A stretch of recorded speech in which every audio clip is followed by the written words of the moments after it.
So finally বন্ধুরা চলে এলাম আমার বাগানে। চলুন এই বৃষ্টিতে দেখে নিই আমার বাগানে কি কি ফল হয়েছে।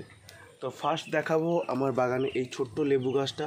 দেখুন কতগুলো লেবু হয়েছে, 1 2 3 4 5 6 7 8 9 10, প্রায় 10টা লেবু এই ছোট্ট একটা টবে কিন্তু হয়েছে। তো আপনারা যারা বলেন ছাদ বাগানের জন্য বেশি ট্রিটমেন্ট দরকার বা বেশি কিছু দরকার, তেমন কিছু দরকার নেই। নর্মালি ট্রিটমেন্ট করলেই কিন্তু লেবু গাছ ইজিলি হবে। তারপরে এইদিকে একটা লেবু গাছ দেখুন, আপনারা হয়তো দেখতে পাচ্ছেন, এতে অনেকগুলো লেবু হয়েছে। এতেও প্রায় 14 থেকে 15টা লেবু হয়েছে। সেকেন্ড দেখাবো আমার ছাদ বাগানের, এটা হচ্ছে ল্যাংচা সফেদা। এতে অনেকগুলো ল্যাংচা সফেদা হয়েছে। এই যে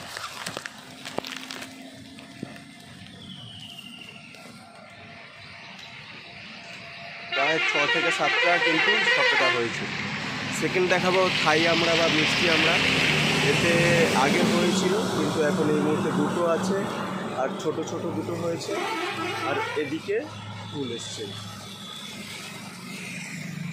এটা গেল ফলের।